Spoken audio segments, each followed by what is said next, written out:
movie. I just got done watching 1958's The Geisha Boy, starring Jerry Lewis, Nobu McCarthy, Sesui Hayakawa and Barton McLean. This one I've seen since I was very, very young. It's one of those ones that, like stands out in your memory quite strongly. And I mean, I just remember lots and lots of laughing when I was a kid. My parents and I kind of laughing at numerous scenes and stuff, especially there's one scene with this rabbit that goes sliding down this staircase, and Jerry Lewis's character is chasing after it, just going, "Hallie!" And that's all I remember from this movie, up until I went looking for it, because I did not know the name of it. I went looking for it years ago and finally stumbled upon it, thankfully, and was able to see it again. I've watched it a couple of times since I got it on DVD, but for those who don't know, it's a tale of Gilbert Woolley, played by Jerry Lewis, who's this not so good magician. He's a bit, he's down on his luck, he's down to his last dime. And he gets sent, he joins a USO tour to Japan to do his act and hopefully get a little money and stuff. And his main act is his rabbit, Harry. And he goes to Japan, and while getting off the plane, there's this big, American actress, Lola, can't remember her character's name now, that's going to bug me, played by Mary McDonald, and she's really, really does not like Woolley at all. And while getting off the plane, he's like trying to help her, except she's like, "Get away from me, get away from me." And he ends up having this, ended up knocking her down the staircase and that, and wraps her up in the red carpet and that. And watching is this Japanese translator, Kimi, played by Nobu McCarthy, and her nephew, played by Robert Hirano. And it turns out that this is, while witnessing this absolute kind of slapstick stuff happening, Mitsuo, played by Hirano, he starts to laugh, and it then transpires later that this is the first time he's laughed, shown any joyful emotion since his parents passed away. So as a result, Mitsuo kind of gets this connection and starts wanting to be Woolley's son, and keeps saying, "I love you," and stuff like that. And Woolley really starts to feel compassion for him and that, and starts to feel that there's more reason for him being there besides just for the money. And it's watching as he falls out of line with the military. So instead of getting sent along with the rest of the tour, he's sent on his own tour out to Korea, seeing the soldiers out in the muddy trenches, out on their own little outposts and that, and he's sent out to them to entertain them.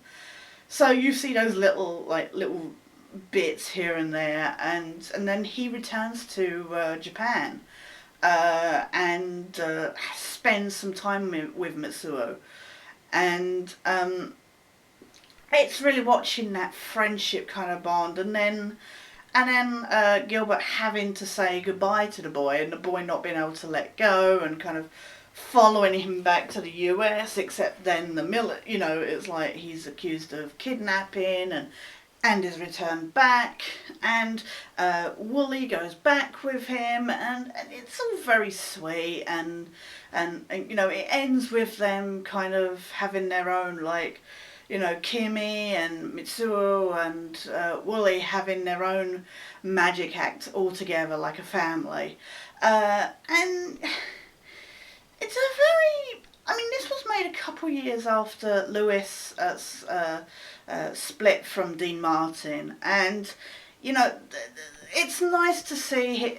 This isn't a bad movie. It's good to see. It's good to see Lewis on his own, showing his own strengths. And of course, we know how good he is anyway from other movies. This is not his best movie, but it's very, very underrated and very overlooked. And it makes me kind of sad that not many people know this one. And I guess because it's been such a big part of my, comedics, comedic kind of foundation, it means a lot more to me. But it's a very sweet story.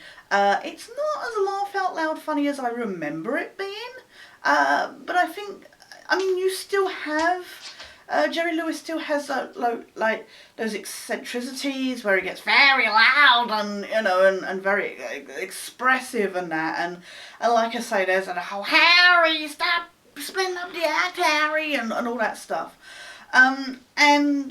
But there's a lot of heart, and in the same way, like with the Nutty Professor, say, where he does that smooth talking.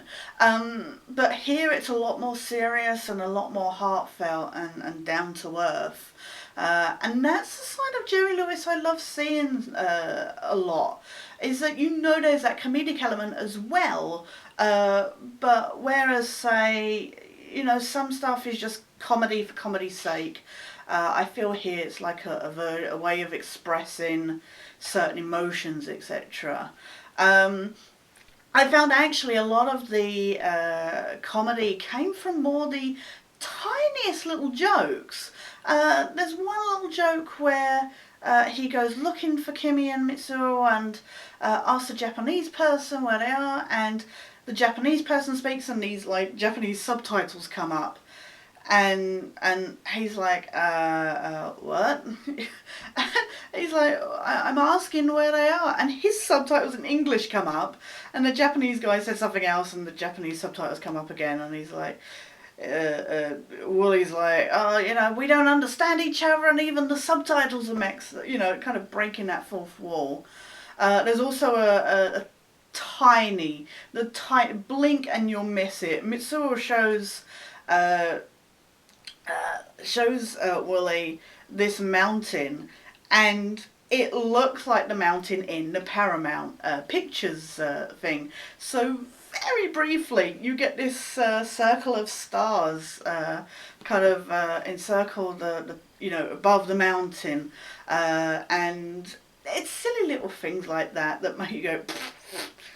And you know what, considering this wasn't made long, it's just over 10 years after the Second World War, I grew up with a lot of stuff from the 60s and 70s being anything with an ethnicity in was either, people black-faced or was very stereotypical. And I found this actually quite respective to the Japanese, considering it was, in the aftermath of, say, World War II and that. It's clearly not filmed in Japan. But, there are the odd little things. There's a very awkward little thing where you have these, three geishas and these three Japanese businessmen, they walk up to each other, they stand there, they get their cameras, take a picture, bow, and walk off. Which was really, really bizarre. But otherwise I didn't find it too stereotypical, which was really surprising for a movie made in 58. Like I say, I grew up, especially in England, anyone with an ethnicity was, really badly portrayed and stereotyped. But this felt actually genuinely respectful at times. It's, like I say, it's a very heartfelt movie. I feel it's a bit rudderless at times. A lot of the stuff, with Wooly just immediately growing this attachment with the boy, and, they explain that he had his own, he lost his own parents, so there's that connection. But there is this attachment that forms very quickly, which felt very forced. And there's other stuff like the female soldier, military personnel, who was doing this whole oh, you bloody Americans, you go for the Asian girls all the time. And then very near the end, it gets revealed that her boyfriend left her for an Asian lady or something. And I don't know if they were going for some kind of sexual tension, because I got this thing that she kind of liked Wooly, but that never went anywhere because he actually liked Mitsuo's aunt. But yeah, it just felt like they were adding bits in here and there that felt a little unnecessary, and it felt like they were trying to do something, but at the same time didn't go anywhere. And overall, the story is really nice. It just generally, you get to the end and it's an all like happily ever after. But yeah, it's I don't know. There's just something about it that takes away from the greatness that could have been, and maybe that's why it's overlooked so much. But I just feel it's missing something sometimes. But otherwise, really enjoy it. Easily would give it a 7 out of 10. It's an hour and 38 minutes long, so it's probably a little longer than it needs to be. Even the stuff with the actress, you know, she gets dumped, and you know, you never really feel any closure with her character. But you know what? If you're after one of Lewis's earlier solo movies, this is a good one to check out and add to your collection. The boy in this, Robert Hirano playing Mitsuo, has really good timing with Lewis. At the end, when they do his whole following act and stuff like that.